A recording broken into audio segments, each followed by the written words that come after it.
Hey guys, Huzz here, bringing you another full game commentary, this time playing Lee Sin top lane. A top laner that is, predominantly for split push, but we're going to do something a little bit different in this current meta. If you have all watched OGN the past few months, that's all watched LCS, you'll be very aware that the 4v1 meta exists, or the 4v2, the 3v1, whatever way around you do it, is the tower game the first 10 minutes or so in the game.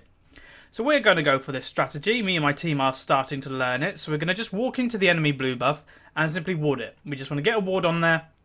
And hey presto, there's a ward. And there's also a Karma. And she hasn't reacted at all. And there's a free kill for myself. So, that's the problem you get for being AFK, tabbing out, looking at Reddit when the game has started. I'd always recommend, if you only have one monitor, to always pay full attention. Now, you'll notice one thing that we're doing. We've put a ward onto their blue buff, and what are we doing? We're going straight to our own blue. It's obvious that they're probably going to go there, because, they want to have a blue buff. Nocturne kind of wants one. So this is kind of a decent strategy to do. So me and Duffman are going down from the bottom side. You've got Thor that's hovering, and we're going to go in for a little fight any second. So I'm going to throw out my Q, I believe, and Duff walks into them. And we're going to go for a kill of some sort. So Duffman does flash out. Very nice hook by Vale. And this will most likely be another kill for us. So this will probably lead me being, any second, 2-0. So you may think, okay, our strategies be successful. What else do we have to kind of do? But no, what are me and Duffman doing? We're going to be doing the blue buff together. I actually stay a little bit away of XP because I got quite a bit of it from the kills. So I will get level 2 from the buffs that we're doing. So we're going to be doing this jungle together. We're going to be sharing XP on all the camps. And our top lane, or our bot lane, our AD and support have gone top lane. And the enemy have basically got a free lane. Now, they have no idea how to react. They've pushed it straight to tower. Now, if you notice what Fire's done, he's actually freezing it as much as possible. Now, why do you freeze it? Because eventually, when me and Duff move into the lane, we're going to have a bigger wave than them. Their wave is, as you can see, is already gone. They're only going to have these 6 coming into the tower, where we're going to have more than 6 eventually when this wave pushes in. It's just a better strategy, and obviously we're more used to it than other teams because we're the ones practicing it. Anyway, me and Duff move into the lane. I just hit level 2, perfect timing, and now we're going to go straight onto the first turret. Now, why do we pick the champions that we did? So, every single champion in this team comp has a thought process behind it. Jinx has to be the best AD carry to do this strategy with. It's purely and simple because of her minigun. She has the highest attack speed of any AD carry at level 1 with that minigun. Then Duffman with his little spiders will be also doing a lot of damage, with turret damage, etc. And as well with his little spiders, they'll be helping as well. Lee Sin, he can use his passive as well as he can to get that bonus attack speed, which in return will be helping getting the towers. So the first tower does go down. We actually get it before the enemy, even though they started doing the turret damage before us. So this gives us a stronger push than them. We're going to continue going for the turret as the 4, and this forces one of two things. It either forces us getting a free turret, or it forces the enemy to back, which is a kind of a win-win for us. We're still learning this kind of strategy, but we're hoping that it will go well. You can see Nocturne has decided to back. The tower is actually very low, and the enemy have decided to kind of stay around. Now the tower is going to go down. We get 2 turrets, and now this is the point that we're kind of still learning. So these guys are doing this. Right now I should be TPing straight away, and there we go, TPing all the way down to this tower. This stops them getting this turret, so now we're a turret up at the 4-minute mark. You can see the gold difference is already like 1,500 odd gold. And even though I'm not going to be getting much CS down here, I'm not going to be doing much at all, it's simply just to stop them getting the turret. We don't want them to get even at all. Now, what is my team going to do now? They're going to go back and buy, and they're going to come bot lane. It's going to stop them getting this tier 2 turret, and then it flips dragon pressure straight onto us as it gives us the potential to do it. So we're going to have like 3 or 4 people down in bot lane, as well as, there's a turret to be taken here. So this is how this strategy kind of works. Now, I was looking to back, but Aurelia has decided just to kind of freeze the top lane, which is a fair enough, kind of strategy. So I'm going to stick around just a little bit and see if we can get a kill or so. They do know I'm coming in. Vale does a really nice flash hook, and we will go for the kill. So we are splitting right now. Everybody decides Graves is the bigger target to get right now. Duff's going to try and go for the Karma by himself, but we're going to continue going for this little kill. Hopefully we'll be able to pick it up. And I was going to leave it for 5, but I just pick it up in the end. Duff ran into a Nocturne, which is obviously going to hurt, but it also puts them in a compromised position because, hello, there is an Orianna. This team fight may not go exactly well because we are very, very split, but it should still go okay. Very nice hook by Vale. They're going to go for that little kill. Heal done by the Ziggs there. And I'm just going for a pan zoomed of this fight. You can see Karma is off to the side. Vale actually takes that kill. But overall, that is a very, very easy team fight for us. Vi's also going to pick up the Nocturne. And then hopefully Thor will pick up the Ziggs. So as you can see, that was a really good team fight for us. I'm going to go back and buy. I've only got 7 CS. Now, that's the one thing I have to say. If you're a top laner, you're going to hate this meta. Now, that's my opinion on it. I am a top laner now, as many of you may be aware. I absolutely despise this meta. It's awful. I hope Riot hotfixes it in the next couple of days and just gets rid of it, because the first 10 odd minutes, or the first 5-10 minutes of the game is simply just taking turrets. It's boring as hell to watch as a viewer if you're watching LCS, and it's boring to play. Also, it takes the competitiveness out of top lane. Now, you may think, if we look into the gold tab, I'm going to be ahead of this Aurelia. As you can see, I'm very much ahead. I probably have the most gold in the game, or one of the most gold in the game right now. The problem with it is I'm behind in XP. Now, XP in the top lane is a huge, huge factor. Now, why is it really big in the top lane? Because you are most likely a melee champion against a melee champion, and to get last hits, you have to go into melee range. If you're XP down behind, etc., you're going to find it a really hard time to try and secure that CS without them jumping on top of you. Now, I'm going to try and do as best as I can to stay around in this game. I am 301, so I'm doing quite well. Meanwhile, the enemy are looking for the dragon. They're trying to do a Fnatic, just waiting in a bush. They use the Karma speed up to kind of try and move into range, and I don't think they're going to get anything there. Fi is waiting for the Lantern. He does take it. And there's actually really nice kiting back. Really nice Orianna ult. And unfortunately, it doesn't do a lot of damage at this point in the game. But they get a free kill. The enemy team looked very desperate to try and even pick up one kill. They sacrificed a lot for that. And they paid with their lives. Now, anyway, I'm taking the red buff right now. I'm hoping to pick it up. Now, that's one thing I will say. When I'm playing Lee Sin top, I'm playing very, very confident.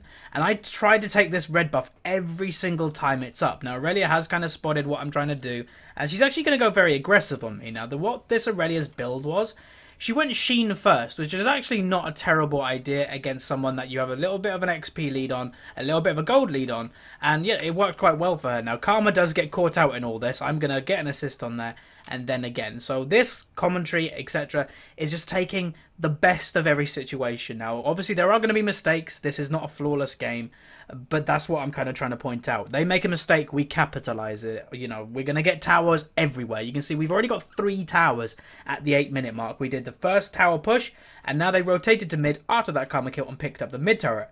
Next objective, Dragon. We're going to pick that up nice and free, most likely. Or maybe I'm not really sure, because Duff is only level 4. He should be level 6 in a normal game. Ziggs gets himself in a compromised position. He should go down any second, and bam, there again. Now, Duff walks through some mines there, which he really couldn't have avoided, and Aurelia is also now in the area of the team fight. Now, I'm telling my team, I do have TP up, but I wouldn't mind just getting a little bit of farm. I'm not level 6 yet, so if I TP into this fight, I'm not going to be the most useful. Now, Aurelia just walks straight into our team, and what am I doing top lane? I'm trying to get level 6 as quick as possible, so I'm nearly there from my memory of this game. In the next couple of creeps, I'll be able to get level 6, and then TP to the fight and be useful. So any second, bam, got level 6, and you're probably going to see any second a TP in. Now, the only thing that goes wrong in this little engage here, we took way too long to go in. I only now have TP'd into the fight. We pick up some kills. And it's a good team fight for us. We come out ahead. Now, I accidentally killed Duffman, which we all laughed about on TeamSpeak. But the fight went okay for us. Unfortunately, I killed Duffman, kicking Graves into him. But they also got the dragon, which they didn't need to get. We could have avoided them getting dragon completely. They didn't need to get that. That was our mistake for delaying the engage too much. Now, the one thing I have to say about myself and what do I need to improve on in the top lane, there are multiple things, but one of the big things is teleport. Now, teleport is a very good summoner spell. Most likely, I would argue, the best summoner spell late game apart from Flash. And I need to work on my positioning a little bit with it. I've several times teleported into a fight and teleported to the wrong ward or to the wrong direction, and that's just being too quick with it. I've got to think about it a little bit more, and then hopefully we'll be coming out with a better teleport that will help my team. Now, the teleport that I did then I teleported in this bush here when the enemy were on dragon. Now at the time, I don't think there were many woods I actually could have teleported in. An ideal one would have been around this right area, that if they walked to me, I could have kicked them back into my team. If they walked to me, they'll be just targeting all their damage onto me. Now that's one thing, again, I have to work on. Even if I die, even if the enemy uses all their ultimates on me, it's a benefit to us because they don't have the ultimates for the rest of my team, and that's something you just have to get through your head when you're playing as an AD or as an aggressive top laner like Lee Sin or something like that. Because normally you want to avoid deaths, but sometimes it is actually worth it. Now, one thing again I want to mention this game is the CS, the kill score or the creep scores, etc. in this game. They are low. Now that's the problem with this current meta is whatever team initiates it. So in this case, it was my team that initiated it. We're generally going to have quite low CS. And the reason for that is because we're the ones rotating, we're the ones getting objectives. And yes, we are rich from objectives. But XP-wise, we may fall behind because we're not actually getting a lot of creeps. We're not actually, we're not in lane that much and stuff like that. So the enemy do have an advantage with creep score. They do have an advantage with XP, the majority of them. So if we look into the gold tab, just kind of compare, you can see my gold is at 3,600 right now, and you can see Aurelia's is at 3,000. So I am 600 gold ahead, even though she is a lot ahead in XP than me, and she's a lot ahead in creep score than me. Now you can see her damage is quite high. Now as I was saying, her build is actually quite smart. She went for the Sheen first. Now the reason she went for Sheen is because she's not going to trade with me that often. Lee Sin does have an attack speed, reduced. She's not going to be auto-attacking me that much. So what she wants to do? She wants to just get a little bit of burst damage in and then just finish me off. Now I know I'm probably in a bit of trouble in this position. There's a lot of minions under my tower. She's probably going to dive me soon, but I kind of just accept the death. Honestly, I'm very fed as it is, and I just need to try and get as much XP as possible. So if I run out of this lane and go jungle, I'm not going to get that much XP. So I'm going to stay in lane, try and hold the tower. Meanwhile, Thor actually gets a kill onto the Ziggs while there is a little skirmish going in the bot lane. I'll just have a little pan over it.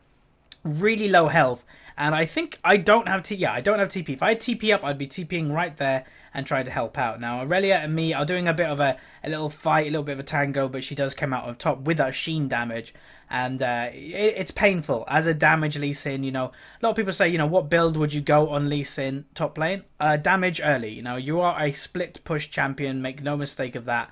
You're definitely going to go in for the kills, and you're going to go in for the split push, then teleport and be annoying. That's the whole point of this kind of lane. Now, I was on Aurelia, I thought she was going to go back and buy, but I thought she may stay around to try and get a sneaky kill on me, so I do just decide to stay around just for a little bit of extra CS while Thor is going to move into the area and just cover it while I'm, back in basing. So I actually missed that CS there, which is unfortunate. But I'm going to go back and buy right now. I'm probably going to be picking up my Tiamat if I have enough gold. I think I do. Maybe I'm just a little bit short. No, I do. Okay, I've got my Tiamat now, which will give me a little bit more split push, but it won't help me massively versus the Aurelia yet. The Lee Sin Aurelia lane is quite a weird one. Many people say, Lee Sin's good against Aurelia, or Aurelia is good versus Lee Sin. They're both kind of good versus each other, just depending what builds you go. If Lee Sin goes full tank from the start, there's not much an Aurelia can do to him. But with my build that I'm doing, that is actually in benefit of the whole, the way we're playing, Aurelia's good versus Lee, because I'm just too squishy, went for that Sheen, she's going for that Triforce. She's going to be doing a lot of damage to me, which is obviously benefiting her. Now, around the map, there is just a little bit of, skirmishes happening here and there. The enemy have a pink ward, which I think we're aware of, that we will be clearing eventually. But they're probably going to look for a team fight. We are ahead in gold. Now, the problem with this strategy is that because you force objectives, you force towers going down, you give the enemy free gold. You give them free XP, because we've got these two turrets, especially for this strategy is hard for a top laner, because you force these turrets to go down, and then your top laner will be going back there, and you can't push. You can't just push it back into turret to get the wave to reset. You have to wait for the enemy to do that for you, which can take some time. Now, as you can see, Nocturne is moving into the area. They have actually just thrown a pink ward down there, just to see if they were able, just to see if there's a gank. And this is just going to be me dead. Instantly dead, really. There's not much I could have done about that. I could have maybe flashed earlier, but there was still a Nocturne ult that could have come down, and there's me dead. Now, we do know that Nocturne now has no ult.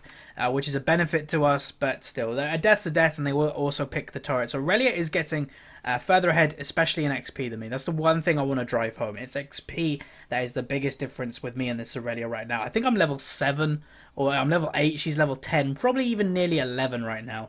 So, although this strategy, it looks amazing in the early game, you're ahead in gold, it's really good. But you just got to make sure that your team keeps the lead going. Now, luckily for me, my team is doing well. You know, they're making stuff happen. They saw Nocturne go top, so what do? They go bottom lane to try to counter something down there. Now, Nocturne has actually stayed around, but that's not a bad strategy. Aurelia is probably the strongest actually on their team right now.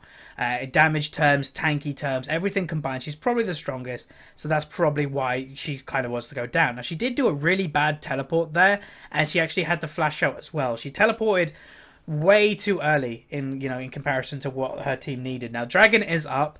I have my teleport up, so we may be looking for something soon, but I am actually... trust me, I'm strong. If I get onto an AD carry, I'll be doing a lot of damage to them. But I'll die instantly, and that's a sacrifice you have to make if you're going for something like this build. Now, they are doing Dragon, and I don't know why they made Graves tank it for quite some while. Now, the Dragon, again, we're going for a little bit too late. So I'm going to come into this team fight, do what I can. I'm going to try and kill Graves with the Exhaust. Exhaust is such a good summoner spell nowadays. You know, it's 50% damage reduction. It's huge. So I'm going to continue just applying pressure as much as I can. Trying not to die, though. And I make a little bit of a derp moment here. I don't know why. Nearly die to mines there. I think Veil may have saved my life through that W there with the health potion running. But yeah, the Exhaust nowadays... Honestly, I think it's too strong. It's 50% damage reduction for, I think it's 2.5 seconds or whatever it is. That's huge, you know. That's basically ruined the champion Zed. That's ruined dive champions. Because any dive champion, if they're going for a tower dive, etc., just run Exhaust and their dive is ruined. They don't have the damage to follow up the kill. And you're probably going to pick up some kills from that. So, Exhaust is very, very strong right now. Now, I'm going to speed up the game. I'm probably going to do a bit of jungle farming just to kind of try and keep my experience, you know, up in the as high as I can. But as I mentioned, we're still getting used to this strategy. We're not perfect in it. You know, my rest of my team, for the rest of the team, it goes back to normal play. I'd say the top laner is affected the most in this kind of strategy because at the end of the day, you're going into your lane in normal lane phase and the 2 towers that you're supposed to be getting are gone. They are literally, there's nothing to be there. You can't reset the lane from the turrets. There's just, I don't know, it's just a sense of security that's gone. It sounds weird in saying that, you know, towers give you security, but they really do. Now, there is a team fight going down in the lower half of the map. Fi picks up a double kill. It wasn't, from memory, it wasn't an amazing team fight. It was basically someone getting caught and then Fi just killing everything, having that red buff and the machine gun. Now, Fi is actually very strong right now. Meanwhile, in top lane, I'm just going to be doing as much farming as I can. Aurelia goes quite aggressive. You can see her damage. She has very high damage, but she's very, very squishy. So she should go down. Very nice kill, and Duff does a very nice flash out. So they are picking up advantages here and there. Now, I come from the back, try to pick up what I can, and Fi actually picks up that kill because simply I just warded and kicked him back. My team wasn't very aware, even though I did say on TeamSpeak they weren't very aware that I was doing it, but it still paid off. Fi gets another kill. In the grand scheme of things, and we should pick up the Karma. Bam, get 1 kill for myself. W out so the fear won't hit me, and Graves should go down, and there we go. Veil picks up with that kill, nice and easy, and this will lead for a tier 2 mid lane. So as I mentioned earlier, we are just going on every mistake they make, just capitalize on it every single time, and that's how you do, and that's how you win games. This strategy kind of just amplifies that because so many people don't know how to kind of react to this type of thing. Because it's new. Now, it's not new in Korea. They've been doing it for a very long time. But it's kind of new over here. Not many people are used to how to react to it. And that's pretty much down to why we're doing it. We don't really enjoy playing it. I don't think any team out there enjoys this playstyle. I think Riot really need to do something to change it. But every team, if you're in any competitive scene, you know, we're going to LAN soon. We're entering tournaments. You have to know how to counter this. Or you have to know at least how to play it. Because... if you don't know how to play it, this will happen. You just get steamrolled. Even though you've got one strong person, even though you're ahead in CS, they're just going to have complete map pressure on you. Now, I'm going to go a bit aggressive on the Karma. Was looking for an insect kick, then kind of realised, oh, my kick is actually on cooldown. So I was unable to do anything there. So I'm going to return to top lane, going to try and keep farming. Now, Aurelia, again, she's ahead of me in farm. Now, if you look in the jungle as well, Nocturne is really ahead on farm. Now, I'd only say... fires ahead of his lane opponent, because they just flat out killed them all the time. They played it very, very well. Now, not many people can do this type of strategy and then go back into their lane and just simply win their lane. Normally, you're a bit behind in XP, because in the end of the day, whoever's doing the 4 push, you're sharing XP with 4 people. They were sharing XP with 2, so in theory, they should be ahead. But it just seemed that they actually got some kills down in the bot lane, and it worked really, really well for them.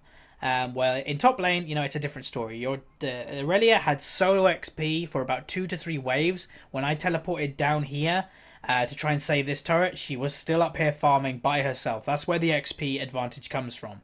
And that's just something that you have to kind of deal with in a top lane. You just don't have to hemorrhage. Now, I've only died once, so that is a good thing for me, but I am behind in CS. But the kills kind of make up for the CS, and that is what I kind of want to point out. I'm still ahead of gold of this Aurelia. Now, the enemy team have caught up in several points. Duff has been overtaken by the enemy Nocturne. I think that's probably just from the farm and I'd imagine the Feral Flare that he's got, or the Wriggles. There is a fight going down. Vale has been engaged on. Now, it's kind of weird that a Nocturne would use an ult for a support. I would never really do it, honestly, and he walks straight into Vale, but this fight is going well for us. Now, I TP'd above and just kicked Nocturne back into my team, queued into him, and just finished up the kill. Nice zap by 5, but I'm not sure we're going to be able to pick up anything from that. But yeah, really nice. Now, as mentioned, the things I have to work on is TPs, and that one was really well. I TP'd to this ward here, kick a Nocturne back into that way, and just finished up the kill myself. So, some TPs work, and again, what have we done? We've capitalized on their mistakes. Now, what are me and Duff doing? We're just taking all the mines. We want these minions to stay alive. We're kind of tanky, both of us, so I just do a little bit of a dance and run through all of his mines like they're nothing. So we're going to go in for this turret. I'm tanking turret quite a lot, and I'm getting blocked by my team, so I take a little bit too much damage for my liking.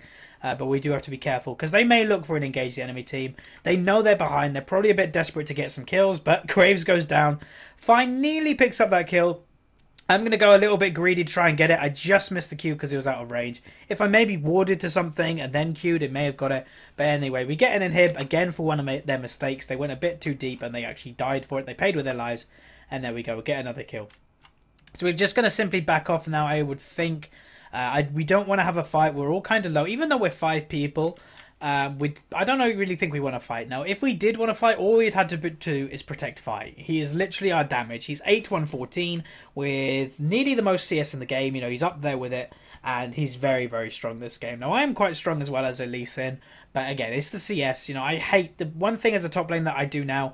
I rate CS really highly. Now, I'm just going to kick them away, or kick the Nocturne away at least, and just try to run away as quick as possible. Now that I am slowed, and I'm going to try and just delay them a little bit, taking the Lantern, and we are all safe and sound. But yeah, the thing that I am now realising as a top laner, I love CS. I love seeing at the end of the game, I have 200 to 300 CS. I like seeing them numbers. And this strategy, I hate it, because you never have big CS numbers in this strategy.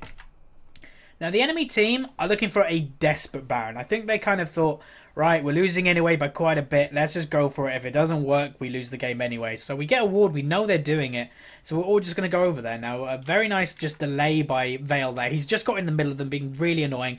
Nice Orianna roll, leading me into a nice combo. Now, I tried to get that Baron. You can see me actually auto-attacking it there. But I'm going to try and pick up as many kills as I can and survive this Nocturne. So, yeah, I managed to survive. Nocturne is very low on health himself. And me and Fi managed to survive. And it was a good fight for us. Even though they got Baron, I was very close to get it. It's just the smite was a bit too much for obviously me not having smite. But yeah, again, my team will probably look into the push while I pick myself a Sunfire Cape and my score being 7-1-8. But yeah, this game has been... I'm going to call this game fun at this point because...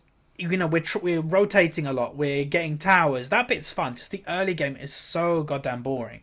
Now, I don't have TP, so I can't really help my team if they get caught in this position. So I'm going to return to top lane, try and farm. And normally when I'm in top lane, I set CS goals for myself. I think from memory, my CS goal for the end of this game was 150. Now, that sounds terrible, and it is terrible. But, set goals for yourself, and you may be able to get a little bit more gold than you normally would if you do focus on it. So with this Sunfire Cape, I will be split pushing a little bit more, being a little bit more tanky. Now, the reason for this Sunfire Cape, while Nocturne goes for the weirdest dive I've ever seen, is that I'm in, as you've seen in many team fights, I'm in the middle of it. You know, that Baron fight, I was in the middle of their team, right in the Baron pit, and Sunfire Cape will be ticking, little bit of damage, little bit of damage. So I'm going to go for a kick, just a really, not a great kick, honestly. Ziggs actually does flash it, but we're going to just pick up the free Karma kill. She does move out the way from my Q there, but Fi should be able to get that nice crit, and he does go godlike. So, you know, it wasn't the best kick, but it made the kill possible, and we also got 2 flashes from it. So, in theory, it was actually okay. So I'm just going to do a bit of rotation, just going to pick up the enemy white camp before going probably into the bot lane, I'd imagine. Just pressuring this lane a little bit more while my team, I'm probably going to just do a little bit more farming, and then most likely group around the mid area. So again, just farming the jungle, trying to get that little bit extra CS, but realise there's no actual big wolf. So yeah, I'm just going to hover in this area and see if I can find somebody. You know, I do a lot of damage. Even though I've gone slightly tanky, I will be doing quite a bit of damage. Now I'm hoping, as I can see the Graves right now, I'm hoping he runs into me. And what does he do? Hi Graves. So he runs into me like I wanted. I'm going to try and go for this kill as much as I can, and should be able to pick it up. And any second, oh yeah, unstoppable me, and pick up the free kill on the AD carry. So this Graves was not having a good game. I think he was just totally thrown off with this strategy, because not many teams are familiar with it. Now Nocturne blows a spell shield, so that is actually really good for us. So I may look for an insect kick of some sort, and I think any second I go in, try to just cause a distraction while my team pick up the turret, use the lantern to get out, and hey presto, there's a free turret for us. And now that might translate into a team fight. I'm just going to stay on the turret, or the inhibitor, sorry, and just try to pick this up as quick as possible. And then we're probably going to rotate to the bot inhibitor. You know, it's free. I pick up the cannon there for myself. I'm at 144, so I'm close to my target. See if I can pick that up by the end of the game. Graves has moved into a really weird position. Now, unfortunately, that Orianna ult was a bit, you know, not in the right position. I'm very low health, and I do go down to Ziggs bomb. So the team fight is going to continue just for a little bit. I think my team should probably just run out the base, as now they are actually outnumbered. That Orianna damage is huge, but they will probably just kite a little bit backwards. Now, if these guys just simply protect Fi, this is an easily one team fight for us. Fi being 9-1, 17, you can kind of tell that he's very strong. Now, unfortunately, his rocket missed, but they'll still be doing a lot of damage. Irelia is very low health. Unfortunately, that hook misses, but Thor picks up the Graves kill practically for free. But yeah, Nocturne is going to look for a kill onto Vale. They are focusing him quite hard. Fi has to be careful. I think this may be the end of him. Probably. Damage. And he does get one, and he does go down. So he does get one for it. I teleport into the fight. Now, I totally ignore the Nocturne here. I remember we had quite a good time on TeamSpeak about this play. Now, I kick her, didn't finish her off, so I'm going to continue going for the kill. I flash and just auto-attack and go die. Do a little bit of a victory dance, and then probably going to look to end the game of some sort. So Nocturne does spell shield my Q there. Actually, it's not the end of the game. You know, they are outnumbering us, and we're probably just going to look to regroup, wait it out a little bit, and then finish the game. So I'm going to speed it up just so we can kind of get to the end, as this game has gone on a little bit. You know, the gold lead is now over, or around 12,000 gold. Scores in this game, I am 929. You got Elise on 3415, a lot of assists. You got Thor on 9117, and actually, I think I remember this point, and I don't really know why she does it. She goes aggressive for me, but she kind of knew Duffman was there, so I have no idea why she went for this play. Okay, Karma's in the position, but still, I'm not really sure why they went for this. I'm probably just going to W over the wall, and then look for the lantern, as Vale's calling it, and any second, whee, off I go, and going to try and just survive. Now, there's a flash by Aurelia, go away, I just kick you in the face, and you can see Fi over to the side, probably just going to kill all stuff while I go down to the enemy Ziggs. So they have to be careful. There was a flash from Thor there. He has to be careful himself, but this fight should go for us. Duff has actually come around the back and seeing what he can do. But yeah, this game has actually gone very messy. Honestly, it normally doesn't go this messy, but I think everybody's like, oh, just finish this game already. So we kind of just want to do that by any means possible. Now, Thor picks up a free kill on the enemy Karma. Don't really know what she was doing. I guess she was clearing the pink ward, but the enemy team was right in this, like my team was right in this area just a couple of seconds ago. So that obviously wasn't going to be a safe, you know, pink ward pickup. And now I am going to be spawning in the next second, but I don't have TP, so I can't really join my team. So I will focus on the rest of the game. Now, I did hit my target of over 150 CS, 153. which is actually the lowest CS apart from Graves in this game, which is really bad. But honestly, I made up the gold with just getting kills and rotating, using the TP, so it worked out. This strategy is not all about getting the highest CS in the game. Normally, the meta before this was people at 400 CS, 500 CS, but it's turning less into that a little bit now. Really nice Orianna ult. Very nice ult by Thor there. Double kill for him, and that will give, obviously, pressure to my team to pick up probably the game, honestly, while I'm just going to do Dragon, because why not? I'm not really needed, so I'm going to do the Dragon nice and free, boost our gold a little bit, and it will also give me an extra CS, so hashtag worth. So my team is moving into the enemy base. They pick up the final inhibitor, and now probably going to move on to the Nexus turret. So here we go. Fire's just going to hit them at the back. Jinx I rate Jinx as one of the highest AD carries, in the game. She's just so safe in the late game. So I pick up the Dragon, boost my CS by 1, and a very nice hook, and manages to save Thor there. And they will pick up probably a couple more kills and then finish the game. So, well, any second they should finish the game because there's one more turret. So that was Lee Sin top lane with the new meta of the 4v1 in the top lane, getting the turrets early, which does hurt your own top laner, but it actually helps your team overall. So I hope you guys enjoyed this, learn a little bit more about the current meta, and I'll see you guys next time.